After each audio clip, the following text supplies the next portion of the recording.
तो दोस्तों हम लोग अब पढ़ने वाले हैं कि हिंदुस्तान रिपब्लिकन एसोसिएशन 1924 में इसकी स्थापना हुई थी।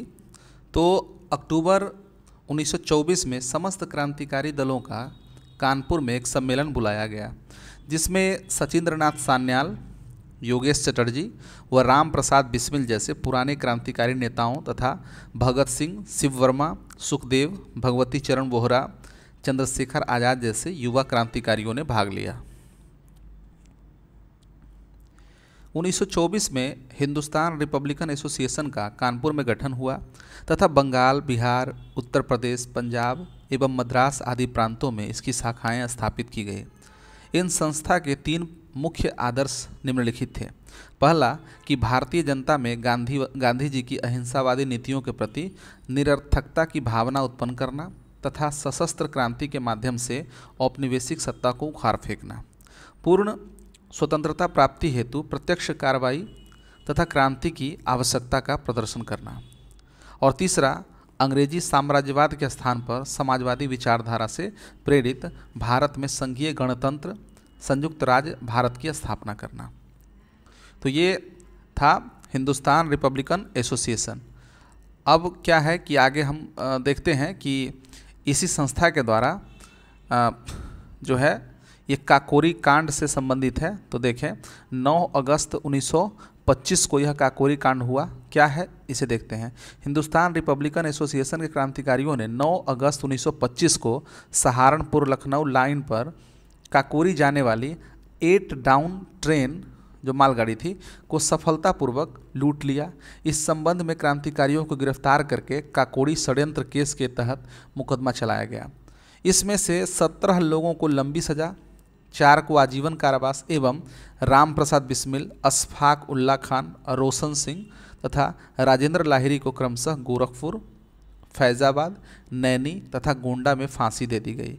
याद रखें कि 17 लोगों को लंबी सज़ा मिली थी, 4 लोगों को आजीवन कारावास मिला था और जिनको फांसी पर चढ़ाया गया उनमें थे राम प्रसाद बिस्मिल जो कि गोरखपुर में इनको फांसी दी गई, अशफाक उल्ला खान फैज़ाबाद में इनको फांसी हुई, रोशन सिंह को नैनी में फांसी दी गई और राजेंद्र लाहिरी को गोंडा में फांसी दे दी गई। इसमें चंद्रशेखर आज़ाद फरार हो गए। काकोरी केस के अभियुक्तों के बचाव के लिए गोविंद वल्लभ पंत की अध्यक्षता में बचाव समिति का गठन किया गया। मोहनलाल सक्सेना, चंद्रभानु गुप्ता, गोपीनाथ श्रीवास्तव, अजित प्रसाद जैन, कृपा शंकर हेजला, बीके चौधरी और R.M. बहादुर जी समिति के सदस्य थे। गौरतलब है कि इस केस में पंडित जगत नारायण मुल्ला क्या थे, ब्रिटिश सरकार की तरफ से अभियोजक के रूप में काम कर रहे थे। ठीक है, तो ये था। नोट में देखिए कि काकोरी केस के अभियुक्त के रूप में राम प्रसाद बिस्मिल ने अपनी फांसी से पूर्व दिए गए दूध पीने से मना कर दिया और कहा कि अब मैं केवल अपनी माँ का दूध पीऊँगा। आगे देखते हैं, हिंदुस्तान रिपब्लिकन एसोसिएशन के जगह पर अब एक संगठन अस्तित्व में आया, हिंदुस्तान सोशलिस्ट रिपब्लिकन एसोसिएशन। इसमें एक शब्द जुड़ गया केवल, सोशलिस्ट। 1928 की यह संस्था थी। तो काकोरी षड्यंत्र के बाद हिंदुस्तान रिपब्लिकन एसोसिएशन के अधिकांश नेताओं को गिरफ्तार कर लिया गया।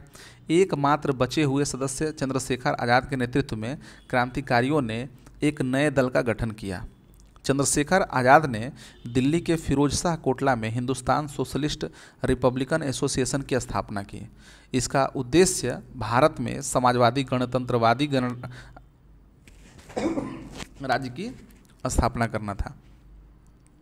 इसके मुख्य नेता विजय कुमार सिन्हा, शिव वर्मा, जयदेव कपूर, भगत सिंह, भगवती चरण वोहरा और सुखदेव आदि थे। सैंडर्स की हत्या 1728। इसे देखते हैं। HSRA का पहला कार्य लाला लाजपत राय की हत्या के आरोपी लाहौर के सहायक पुलिस अधीक्षक सैंडर्स की हत्या करना था। सैंडर्स ने 30 अक्टूबर 1928 को लाहौर में साइमन कमीशन विरोधी अभियान के दौरान लाठी चार्ज करवाया था। यहीं पर लाला लाजपत राय, जिनको पंजाब केसरी भी कहा जाता है, साइमन आयोग का विरोध कर रही एक भीड़ का नेतृत्व कर रहे थे। पुलिस ने इन्हें इतने बर्बर तरीके से पीटा कि कुछ ही दिनों के बाद 17 नवंबर 1928 को इनकी मृत्यु हो गई। 17 दिसंबर 1928 को लाहौर पुलिस स्टेशन में भगत सिंह, चंद्रशेखर आज़ाद व राजगुरु ने सैंडर्स की हत्या कर दी। तो 17 दिसंबर 1928 को सैंडर्स की हत्या हुई थी और 17 नवंबर 1928 को लाला लाजपत राय की मृत्यु हो गई थी। साइमन कमीशन के विरोध में एक भीड़ का नेतृत्व कर रहे थे और इसमें सैंडर्स ने लाठीचार्ज का आदेश दिया था और इसी में घायल होकर के उनकी मृत्यु हो गई थी। नोट में देखिए कि लाला लाजपत राय ने प्रथम विश्व युद्ध के समय अमेरिका की यात्रा की थी। इन्होंने मैजिनी, गैरीबाल्डी, शिवाजी एवं श्री कृष्ण की जीवनी लिखी थी।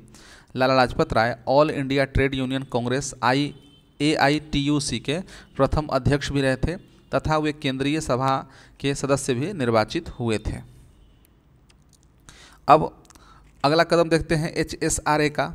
HSRA के 2 सदस्य बटुकेश्वर दत्त और भगत सिंह ने 8 अप्रैल 1929 को, जिस समय ट्रेड डिस्प्यूट बिल तथा सेफ्टी बिल, जिसका उद्देश्य जनता विशेषकर मजदूरों के मौलिक अधिकारों पर प्रतिबंध लगाना था, इस पर बहस चल रही थी। केंद्रीय विधानमंडल में बम फेंका गया। इसका उद्देश्य सरकार को डराना मात्र था। बम के साथ फेंके गए पर्चों में HSRA का संदेश इस प्रकार था कि बहरे कानों तक अपनी आवाज़ पहुंचाने के लिए बम का प्रयोग किया गया। तो ये था सेंट्रल लेजिस्लेटिव असेंबली बम कांड, जो कि 8 अप्रैल 1929 को हुआ था। अब हम आगे देखते हैं लाहौर षड्यंत्र केस। यह 1929 की घटना थी। क्या थी इसे देखें कि लाहौर षड्यंत्र केस के तहत भगत सिंह और बटुकेश्वर दत्त के साथ HSRA के अन्य सदस्यों पर भी मुकदमा चलाया गया। जेल में बंद क्रांतिकारियों ने राजनीतिक कैदी का दर्जा प्राप्त करने के लिए भूख हड़ताल की। भूख हड़ताल पर बैठे जतिन दास, याद रखें जतिन दास की 64 दिन, NCERT में 63 दिन दिया है, खैर 63 या 64 दिन इन्होंने भूख हड़ताल की। उसके बाद उनकी मृत्यु हो गई। भगत सिंह, सुखदेव तथा राजगुरु पर मुकदमा चलाकर फांसी की सज़ा सुनाई गई। 23 मार्च 1931 को भगत सिंह, सुखदेव तथा राजगुरु को फांसी की सज़ा दी गई। HSR के एक सदस्य चंद्रशेखर आज़ाद, जो काकोड़ी षड्यंत्र केस से ही पुलिस को चकमा देकर भाग गए थे, लाहौर षड्यंत्र केस से भी बच निकले। लेकिन 27 फरवरी 1931 को इलाहाबाद के अल्फ्रेड पार्क में पुलिस के साथ मुठभेड़ में वे मारे गए। इस तरह भारत में HSRA की गतिविधियां समाप्त हो गई। नोट, मैजनी के यंग इटली आंदोलन से प्रेरित होकर 1926 में भगत सिंह ने लाहौर में नौजवान भारत सभा का गठन किया था। भगत सिंह के अलावा यशपाल व छबीला दास इसके प्रमुख संस्थापक सदस्य थे। तो ये लाहौर षड्यंत्र केस था जिसमें भगत सिंह, सुखदेव, राजगुरु इन लोगों को फांसी मिल गई थी। और इस तरह से जब चंद्रशेखर आज़ाद, जो इनके अंतिम सदस्य बचे थे, इनकी जब मृत्यु हो जाती है मुठभेड़ में, जब वे मारे जाते हैं, इसके बाद से HSRA जो है इनकी गतिविधियां पूरी तरह से समाप्त हो जाती है। आगे देखते हैं, अब है चटगांव शस्त्रागार कांड। ठीक है, चटगांव शस्त्रागार कांड क्या था इसे देखें। बंगाल में सूर्य सेन, ठीक है, जो गांधी जी के असहयोग आंदोलन से ही सक्रिय नेता थे, ने इंडियन रिपब्लिकन आर्मी IRA की स्थापना की थी। ठीक है, चटगांव जो कि बंगाल का एक बंदरगाह क्षेत्र था, सूर्य सेन वहीं राष्ट्रीय विद्यालय में शिक्षक के रूप में कार्यरत थे। लोग उन्हें प्यार से मास्टर दा कहते थे। रिपब्लिकन आर्मी के सदस्यों में अनंत सिंह, अंबिका चक्रवर्ती, लोकीनाथ, प्रीतिलता वाडेकर, गणेश घोष, कल्पना दत्त आदि शामिल थे। सूर्य सेन ने रिपब्लिकन आर्मी के सदस्यों के साथ मिलकर चटगांव शस्त्रागार पर हमला कर दिया। इसी समय क्रांतिकारी सदस्यों के इनकलाब जिंदाबाद व वंदे मातरम के नारों के बीच सूर्य सेन ने तिरंगा फहराया था एवं कामचलाऊ क्रांतिकारी सरकार का गठन भी किया था। 16 फरवरी 1933 को सूर्य सेन को गिरफ्तार कर दिया गया और उन पर मुकदमा चला और अंततः 12 जनवरी 1934 को उन्हें फांसी पर लटका दिया गया। ठीक है, तो मास्टर दा को फांसी पर कब लटकाया गया? 12 जनवरी 1934 को। और उनकी गिरफ्तारी कब हुई? 16 फरवरी 1933 को। मामला क्या था? चटगांव शस्त्रागार पर उन्होंने हमला कर दिया था। ठीक है, और उन्होंने कौन सी आर्मी बनाई थी? IRA, ठीक है, इंडियन रिपब्लिकन आर्मी।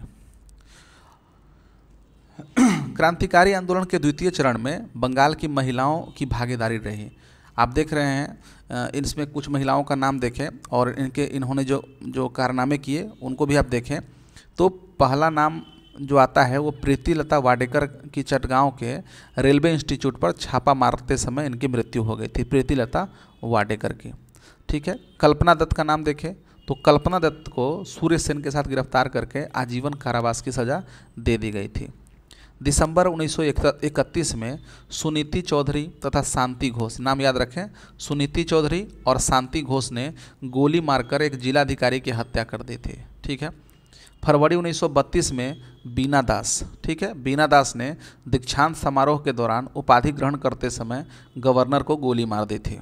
इस तरह क्रांतिकारी आंदोलन में महिलाओं की भूमिका बढ़ने लगी। ध्यातव्य हो कि भीखाजी रुस्तम कामा, ठीक है, को भारतीय क्रांति की मां कहा जाता है। इन्होंने ही 1907 में स्टुअर्टगार्ड जर्मनी में समाजवादी कांग्रेस के सम्मेलन में भारतीय झंडे को फहराया था। नोट में देखें कि हावड़ा शिवपुर षड्यंत्र केस 1910 के तहत इंस्पेक्टर शमसूल आलम की हत्या के आरोप में अनुशीलन समिति के 47 क्रांतिकारियों को गिरफ्तार किया गया। अब हम लोग आगे बढ़ते हैं और देखते हैं साइमन कमीशन। ठीक है, सर जॉन साइमन की अध्यक्षता में गठित साइमन आयोग में 7 सदस्य थे। इन 7 सदस्यों में से एक भी भारतीय सदस्य नहीं थे, अर्थात सभी सदस्य अंग्रेज ही थे। इसलिए इसे श्वेत कमीशन कहकर इसका बहिष्कार किया गया। इन 7 सदस्यों में से क्लेमेंट एटली भी एक सदस्य थे, जो बाद में ब्रिटेन के प्रधानमंत्री भी बने। 27 दिसंबर 1927 को मद्रास में हुए कांग्रेस के अधिवेशन में साइमन कमीशन के पूर्ण बहिष्कार का निर्णय लिया गया, जिसकी अध्यक्षता M.A. अंसारी ने की थी। तात्कालीन राजनीतिक दलों में लिबरल फेडरेशन, भारतीय औद्योगिक वाणिज्यिक कांग्रेस, हिंदू महासभा, किसान मजदूर पार्टी, जिन्ना गुट आदि ने आयोग का बहिष्कार किया था। संपूर्ण भारत में इसका विरोध हुआ। केवल मोहम्मद शफी के नेतृत्व वाली Muslim league, justice party, all India अछूत एसोसिएशन व केंद्रीय सिख संघ ने इसका विरोध नहीं किया। जहाँ जहाँ आयोग गया वहाँ वहाँ साइमन गो बैक के नारे लगाए गए और देशव्यापी हड़ताल का आयोजन किया गया। 1928-29 के बीच कमीशन ने भारत की 2 बार यात्रा की। आयोग ने मई 1930 में अपनी रिपोर्ट प्रस्तुत की, जिस पर लंदन में आयोजित गोलमेज सम्मेलन राउंड टेबल कॉन्फ्रेंस में विचार होना था। साइमन विरोधी इस आंदोलन में भारतीय स्वतंत्रता संग्राम का एक निर्णायक दौर में पहुंचा दिया। ठीक है, साइमन कमीशन की रिपोर्ट ने भारत शासन अधिनियम 1935 के लिए एक बेस के रूप में भी कार्य किया, एक आधार के रूप में कार्य किया। ठीक है, अब हम लोग देखिए गांधी युग का द्वितीय चरण। ठीक है, प्रथम चरण में हम लोगों ने चंपारण सत्याग्रह, अहमदाबाद मिल सत्याग्रह और उसके बाद जो है मिल हड़ताल जो था वो, और उसके बाद जो प्रथम असहयोग आंदोलन जिसे कहा जाता है खेड़ा सत्याग्रह, वह देखा। अब द्वितीय युग में देखें गांधी जी का द्वितीय चरण, गांधी एरा सेकंड फेज, तो इसमें सबसे पहला है असहयोग आंदोलन, जो कि 1920 में हुआ। तो दिसंबर 1920 में कांग्रेस के नागपुर अधिवेशन में असहयोग आंदोलन का प्रस्ताव पारित कर दिया गया। नागपुर में असहयोग आंदोलन की पुष्टि के साथ साथ 2 महत्वपूर्ण निर्णय लिए गए। पहले निर्णय के अनुसार स्वशासन का लक्ष्य त्याग कर ब्रिटिश साम्राज्य के भीतर और आवश्यक हो तो उसके बाहर स्वराज की लक्ष्य घोषित किया गया। इस प्रकार कांग्रेस ने पहली बार संवैधानिक दायरे से बाहर आकर जनसंघर्ष को अपनाया। ठीक है, दूसरे निर्णय में क्या हुआ कि दूसरे निर्णय में कांग्रेस ने रचनात्मक कार्यक्रमों की एक सूची तैयार की। और ये रचनात्मक कार्यक्रम क्या थे? तो सबसे पहला है कि सभी वयस्क को, जितने भी वयस्क हैं उनको कांग्रेस का सदस्य बनाया जाए। ठीक है, सभी वयस्क को कांग्रेस का सदस्य बनाया जाए। एक अखिल भारतीय कांग्रेस कार्यकारिणी समिति का गठन किया गया। भाषाई आधार पर प्रांतीय कांग्रेस समिति का पुनर्गठन किया गया। स्वदेशी वस्तुओं मुख्यतः हाथ की कताई बुनाई को प्रोत्साहन दिया गया। चरखे तथा खादी का प्रयोग शुरू किया गया। यथासंभव हिंदी भाषा का प्रयोग आदि, ये सभी क्या थे, एक रचनात्मक कार्यक्रमों की सूची थी। ठीक है, कांग्रेस जो कि करने वाली थी। अपनी पुस्तक हिंद स्वराज में गांधी जी ने कहा था कि भारत में ब्रिटिश शासन भारतीयों के सहयोग से ही स्थापित हुआ है। अगर भारत के लोग अपना सहयोग वापस ले लें तो 1 वर्ष के अंदर ब्रिटिश शासन ढह जाएगा और स्वराज की स्थापना हो जाएगी। स्वराज की प्राप्ति हेतु कांग्रेसियों ने संवैधानिक उपायों के साथ साथ सरकार को कर देने से मना करने व सीधी कार्यवाही जैसी गतिविधियों को अपनाने पर जोर दिया। विदेशी कपड़ों की सार्वजनिक होली जलाई गई। विदेशी कपड़ों की दुकानों पर धरने दिए गए। थोड़े ही समय में विदेशी कपड़ों का आयात घटकर आधा रह गया। इस संदर्भ में गांधी जी ने कहा कि विदेशी वस्त्रों की बर्बादी ही उनके साथ सर्वोत्तम व्यवहार है। पूरे देश में आचार्य नरेंद्र देव, CR दास मतलब चित्तरंजन दास, लाला लाजपत राय, जाकिर हुसैन तथा सुभाष चंद्र बोस के नेतृत्व में विभिन्न शिक्षण संस्थानों की स्थापना की गई। देश के कई प्रख्यात वकीलों ने अपनी वकालत छोड़ दी। इनमें मोतीलाल नेहरू, चित्तरंजन दास, C राजगोपालाचारी, सैफुद्दीन किचलू, वल्लभ भाई पटेल, आसफ अली, T प्रकाशम व राजेंद्र प्रसाद प्रमुख थे। गांधी जी ने असहयोग आंदोलन 1 अगस्त 1920 से प्रारंभ किया था। इसे याद रखें कि 1 अगस्त 1920 से असहयोग आंदोलन प्रारंभ हुआ था। असहयोग आंदोलन से संबंधित कांग्रेस के विजयवाड़ा अधिवेशन, जो कि मार्च 1921 में कांग्रेस की सदस्यता का लक्ष्य 1 करोड़ रखा गया। इसी अधिवेशन में गांधी जी ने धोती कुर्ता पहनना छोड़ दिया एवं लंगोटी पहनने लगे और जीवन भर अर्धनग्न फकीर की तरह रहने लगे। असहयोग आंदोलन के प्रमुख कार्यक्रम 2 रूपों में रहे। प्रथम सकारात्मक, दूसरा नकारात्मक। तो सकारात्मक कार्यक्रम क्या थे कि राष्ट्रीय विद्यालयों तथा पंचायती अदालतों की स्थापना करना, अस्पृश्यता का विरोध करना, हिंदू मुसलमान एकता को कायम करना, स्वदेशी का प्रचार करना, खादी वस्त्रों के निर्माण एवं उपयोग को प्रोत्साहन देना, शराबबंदी, ये सभी क्या थे कि सकारात्मक कार्य थे। और नकारात्मक कार्यक्रम क्या थे कि सरकारी उपाधि, प्रशस्ति पत्रों को वापस करना, सरकारी स्कूलों, कॉलेजों, अदालतों, विदेशी कपड़ों आदि का बहिष्कार करना, सरकारी उत्सवों व समारोहों का बहिष्कार करना, विदेशी वस्तुओं का बहिष्कार करना, अवैतनिक पदों तथा स्थानीय निकायों के नामांकित पदों से त्यागपत्र देना, ये सभी नकारात्मक कार्य थे। तिलक ने असहयोग आंदोलन को समर्थन दिया परंतु इसका परिणाम नहीं देख सके, दुर्भाग्यवश। वस्तुतः असहयोग आंदोलन की शुरुआत के समय ही 1 अगस्त 1920 को तिलक की मृत्यु हो गई। कांग्रेस को तिलक की मृत्यु का एक बड़ा सदमा झेलना पड़ा। उनकी स्मृति में असहयोग आंदोलन को आर्थिक सहायता प्रदान करने के लिए तिलक स्वराज फंड की स्थापना की गई। ठीक है। 1919 के भारत शासन अधिनियम द्वारा स्थापित केंद्रीय तथा प्रांतीय विधानसभा का जो कांग्रेस द्वारा गांधी जी के निर्देशानुसार बहिष्कार किया गया था और कांग्रेस ने 1920 के चुनाव में भाग नहीं लिया। 1921 में लॉर्ड रीडिंग को भारत का वायसराय बनाकर भेजे जाने पर दमन चक्र और बढ़ गया। मुख्य नेताओं को जेल में बंद कर दिया गया। परिणामतः जगह जगह पर लाठीचार्ज, मारपीट और हत्याकांड प्रारंभ हो गए। पंजाब के गुरुद्वारों पर भ्रष्ट महंतों का कब्जा समाप्त करने के लिए सिखों द्वारा अकाली आंदोलन नामक एक अहिंसक आंदोलन चलाया गया। असम के चाय बागानों के मजदूरों ने हड़ताल कर दी। मेदिनीपुर के किसानों ने यूनियन बोर्ड को कर देने से मना कर दिया।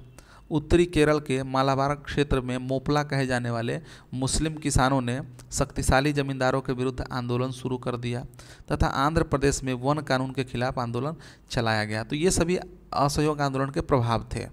गांधी जी ने 1 फरवरी 1922 को घोषणा की कि अगर 7 दिनों के भीतर राजनीतिक बंदी रिहा नहीं किए गए और प्रेस पर से सरकार ने नियंत्रण समाप्त नहीं किया तो वे करों की अदायगी रोकने समेत सामूहिक रूप से बारदोली में एक सविनय अवज्ञा आंदोलन शुरू कर देंगे। ये धमकी था, परंतु इसी समय चौड़ी चौरा कांड हो गया जिसके कारण गांधी जी ने असहयोग आंदोलन को वापस ले लिया। ठीक है। तो चौड़ी चौड़ा कांड था क्या, इसमें देखते हैं कि 5 फरवरी 1922, कुछ स्रोतों में 4 फरवरी भी बताया गया है। तो क्या हुआ कि को संयुक्त प्रांत के गोरखपुर जिले में चौड़ी चौरा नामक स्थान पर कांग्रेस व खिलाफत आंदोलन के एक जुलूस पर गोली चलाए जाने के कारण भड़की जनता ने थाने में आग लगा दी, जिससे क्या हुआ कि एक थानेदार तथा 21 हवलदार की मृत्यु हो गई। बढ़ती हिंसक गतिविधियों को देखते हुए गांधी जी ने बारदोली में कांग्रेस कार्यकारिणी समिति की बैठक बुलाई, जिसमें चौड़ी चौड़ा कांड के कारण सामूहिक सत्याग्रह व असहयोग आंदोलन को स्थगित करने का प्रस्ताव पारित किया। 12 फरवरी 1922 को असहयोग आंदोलन समाप्त हो गया।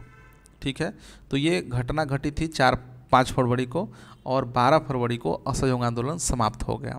मोतीलाल नेहरू, चित्तरंजन दास, जवाहरलाल नेहरू, सुभाष चंद्र बोस जैसे नेताओं ने गांधी जी के इस कदम की आलोचना की थी। देश के विभिन्न भागों में मिलीजुली प्रतिक्रिया हुई। स्थिति का लाभ उठाते हुए सरकार ने कड़े कदम उठाने का निश्चय किया। 10 मार्च 1922 को गांधी जी गिरफ्तार कर लिए गए। 18 मार्च 1922 को अहमदाबाद के सेशन जज ब्रूमफील्ड की अदालत में गांधी जी पर मुकदमा चलाया गया और 6 वर्ष की सज़ा कर दी गई। 5 फरवरी 1924 को बीमारी के कारण गांधी जी को समय से पहले ही छोड़ दिया गया। तो हम असहयोग आंदोलन का महत्व देखें तो असहयोग आंदोलन की राष्ट्रीय आंदोलन में महत्वपूर्ण भूमिका रही।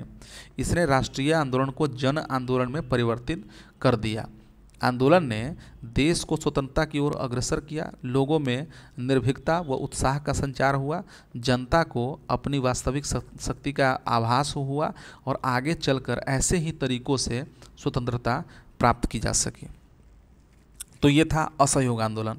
अब हम लोग स्वराज पार्टी देखते हैं। तो स्वराज पार्टी आखिर बनी कैसे, तो इसमें देखते हैं कि असहयोग आंदोलन की समाप्ति और गांधी जी की गिरफ्तारी के बाद देश के वातावरण में एक अजीब निराशा का माहौल बन गया था।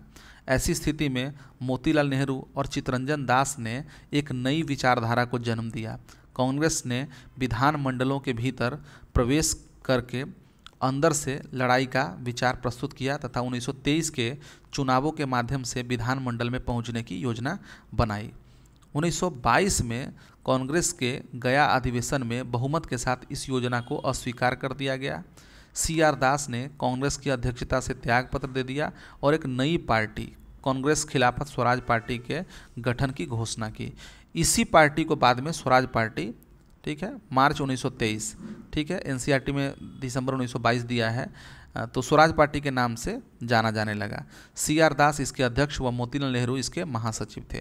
ध्यातव्य है कि वे लोग जो विधान परिषदों में प्रवेश की वकालत कर रहे थे उन्हें परिवर्तन समर्थक कहा जाने लगा, जिनमें विट्ठल भाई पटेल, कस्तूरी रंगा, हकीम अजमल खान, मोतीलाल नेहरू व चित्तरंजन दास थे। जबकि वे लोग जो विधान परिषदों में प्रवेश के पक्षधर नहीं थे वे परिवर्तन विरोधी या अपरिवर्तनवादी कहलाए, जिनमें राजगोपालाचारी, आयंगर, MA अंसारी तथा राजेंद्र प्रसाद थे। ठीक है, आगे है कि उल्लेखनीय है कि मोहम्मद अली जिन्ना ने केंद्रीय विधानसभा में स्वराज दल का समर्थन किया था। सितंबर 1923 में दिल्ली में हुए कांग्रेस के विशेष अधिवेशन की अध्यक्षता मौलाना आज़ाद ने की थी, जिसमें स्वराज पार्टी को मान्यता प्रदान कर दी गई। परिणाम स्वरूप कांग्रेस पुनः विभाजन से बच गई। स्वराजियों ने 1923 के विधानमंडल चुनावों में हिस्सा लेते समय जारी किए गए अपने घोषणा पत्र में यह प्रतिज्ञा की कि वे केंद्रीय विधानसभा व प्रांतीय परिषदों के द्वारा सरकार के कामकाज को बाधित करने के लिए सतत, सुसंगत व अविरल नीति का पालन करेंगे। नवंबर 1923 के चुनावों में स्वराजियों ने हिस्सा लेकर अच्छा प्रदर्शन किया। केंद्रीय विधानमंडल की 101 निर्वाचित सीटों में से कांग्रेस ने 42 पर जीत हासिल की। ठीक है, प्रांतीय विधानसभाओं में स्वराजियों को मध्य प्रांत में स्पष्ट बहुमत मिला। बंगाल में सबसे बड़े दल के रूप में उभरे तथा बम्बई एवं उत्तर प्रदेश में संतोषजनक सफलता मिली। स्वराजियों को मद्रास और पंजाब में सांप्रदायिक एवं जातिवाद की लहर के कारण आशा के अनुरूप सफलता नहीं मिली। स्वराजियों ने चुनावी विजय के बाद महत्वपूर्ण उपलब्धियां हासिल की, जिनमें मुख्य उपलब्धियां इस प्रकार थी। 1919 के अधिनियम की जांच हेतु मूडी मैन समिति गठित करवाना, दमनात्मक कानूनों को समाप्त करवाने के लिए संघर्ष करना, श्रमिक की स्थिति को बेहतर बनाना, मजदूर संघों की सुरक्षा आदि। स्वराज्यों ने उत्तरदायी शासन की स्थापना हेतु गोलमेज सम्मेलन बुलाने का सुझाव दिया। मोंटेग्यू चेम्सफोर्ड के सुधारों की कमियों को उजागर किया। 1923-24 में नगर पालिकाओं और स्थानीय निकायों में हुए चुनाव में कांग्रेस को विशेष सफलता मिली। कलकत्ता का मेयर C.R. दास, अहमदाबाद का मेयर विट्ठल भाई पटेल, पटना का मेयर राजेंद्र प्रसाद व इलाहाबाद का मेयर पंडित जवाहरलाल नेहरू को बनाया गया। ठीक है। 1925 में विट्ठल भाई पटेल को केंद्रीय विधान मंडल सेंट्रल लेजिस्लेटिव असेंबली का अध्यक्ष चुना गया, जो स्वराज्यों की एक प्रमुख उपलब्धि थी। जून 1925 में चित्तरंजन दास की मृत्यु से स्वराज दल को गहरा धक्का लगा। ध्यातव्य है कि चित्तरंजन दास सुभाष चंद्र बोस के राजनीतिक गुरु थे। ठीक है। नवंबर 1926 के चुनावों में स्वराज्यों को हार का सामना करना पड़ा।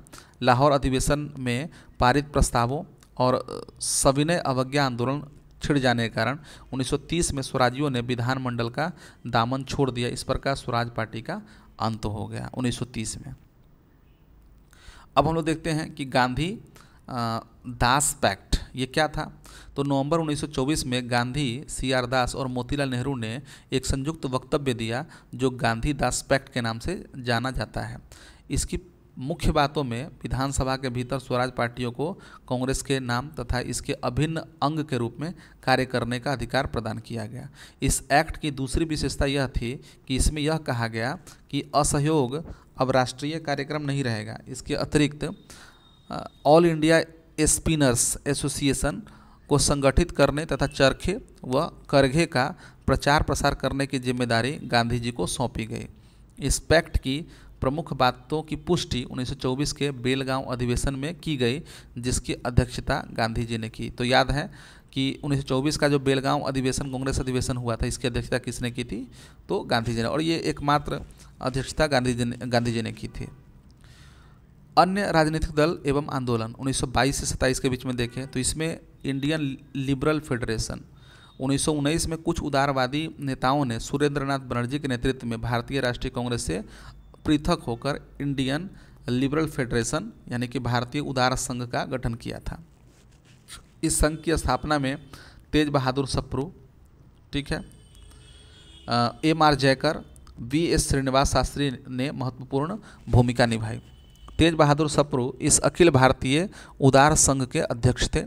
इस संघ ने सरकार के साथ सहयोग की नीति अपनाई और मॉन्टेग्यू रिपोर्ट 1918 का समर्थन किया। तो ये था इंडियन लिबरल फेडरेशन यानी कि भारतीय उदार संघ। एक है अखिल भारतीय मुस्लिम लीग। तो खिलाफत आंदोलन की समाप्ति के बाद खिलाफत समिति पूरी तरह से शिथिल पड़ गई थी, जिसके कारण 1924 में अखिल भारतीय मुस्लिम लीग पुनः अस्तित्व में आकर आई और मोहम्मद अली जिन्ना इसके स्वयंभू नेता के रूप में उभर कर सामने आए। एक हम लोग देखते हैं संगठन हिंदू महासभा, NCERT में दिसंबर 1917 में स्थापना बताया गया है, लेकिन यहाँ दिया है कि 1915 में हरिद्वार के कुंभ मेले में पंडित मदन मोहन मालवीय द्वारा इसकी स्थापना की गई। कासिम बाजार के महाराजा की अध्यक्षता में इसका प्रथम सम्मेलन आयोजित किया गया। दिसंबर 1924 में पंडित मदन मोहन मालवीय के अध्यक्ष बनने के उपरांत यह दल बहुत अधिक प्रभावशाली हो गया। तो ये था। इसके बाद है अकाली दल। इसका उद्देश्य सिख गुरुद्वारों को ब्रिटिश समर्थक एवं भ्रष्ट अनुवांशिक महंतों के चंगुल से मुक्त कराना था। तो 1925 में गुरुद्वारा एक्ट के माध्यम से सिख समुदाय को अपने गुरुद्वारे के प्रबंध के लिए पदाधिकारियों एवं कार्यकर्ताओं के चुनाव करने विधेयक के परिणाम स्वरूप गुरुद्वारों के कार्यों की देखभाल करने के लिए शिरोमणि गुरुद्वारा प्रबंधक समिति की स्थापना हुई। ठीक है।